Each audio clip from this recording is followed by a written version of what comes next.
টাকা লয়ে গেছস না টাকার গরম দেহাস এর লিগে মানছে কয় ছোট লোকের হাতে কখনো টাকা হইতে নাই। কারে ছোট লোক না? ছোট লোক তো আপনি। ভাইয়ের সম্পত্তি গ্রাস করতে চান? এতক্ষণ ভালো করে কথা বলছি না কে মনে করিস না আমি দুর্বল? মন্ডল গোষ্ঠী মানে তগ গোষ্ঠী রে সাতু মানার হতে পারি আমি, এই ক্ষমতা আমার আছে। ভুটানের কথা কইেন না। আপনাকে তালুকদার গোষ্ঠীর কতদূর ক্ষমতা আছে এটা আমার ভালো করে জানা আছে।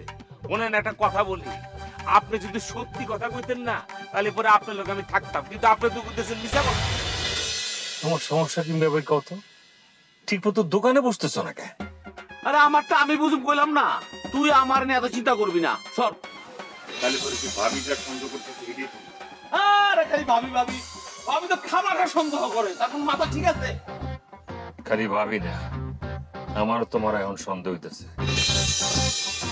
তোমার ভিতরে মেলা পরিবর্তন করছে। এই কিসের পরিবর্তন দেখতেছিস আমার ভিতরে তুই? হ্যাঁ, তোর ভাবি তোর মাথায় একটা পোকা ঢোকাই দিছে, আর ওই পোকাটা নিয়ে আমার সন্দেহ শুরু করছস।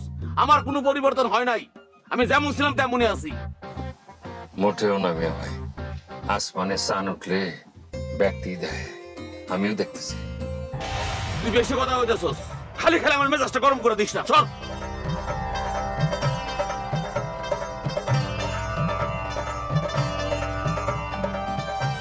না, ভাবির সন্দেহ তো তাহলে আসলে ঠিক।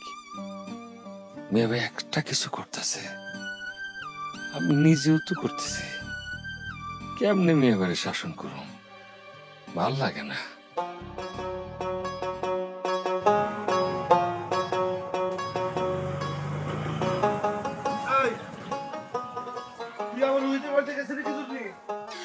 এর মধ্যে জানাই দিছে কথা বলছিস না কেন? বোরহান আমারে কইছিল রুহিরে কয়দিন পাহারা দিয়ে রাখবি, আরে ঠিকই আমি সাইজ করুম, হেই লেগে গেছিলাম। তুই এই কথাটা আমার না জানায়া কেন রোহিতের বাড়িতে গেছিস?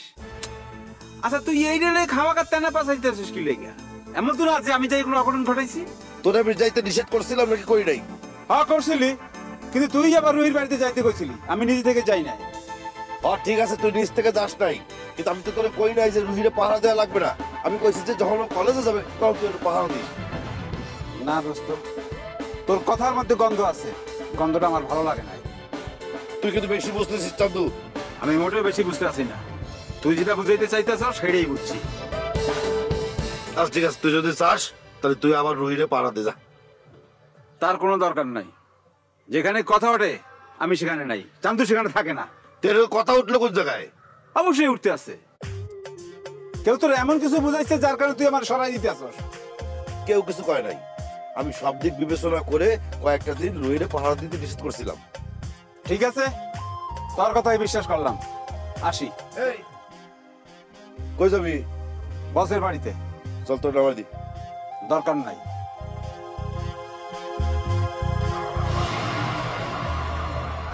আগার কথা আবার ভুল করলাম তো।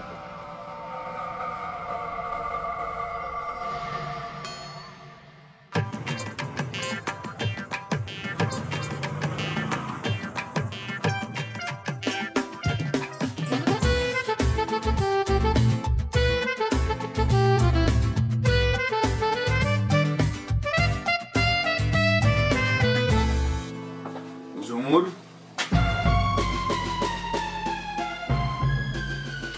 পা সরাও, বসতে দাও। আরে বাবা পাটা সরাও। পাটা সরানো লাগবে কেন? হ্যাঁ, চেয়ার আছে ওখানে, চেয়ার নিয়ে এসে বসো। তারপর এই জায়গায় এত জায়গা আছে, এক জায়গায় বসতে দিতে হয়, এটা বসা লাগবে কেন? পাটা সরাও, তোমার সাথে কথা আছে। পিড়িতের পেছাল পারবে না তো? আচ্ছা তোমার লগে আমি পিরিতের পেছাল পারি? আমার সামনে আইলেই মুখের চেহারার রংটা, গলার শটটা অন্যরকম হয়ে যায়। ফালতু কথা রাখো, এবার পাটা সরাও তো।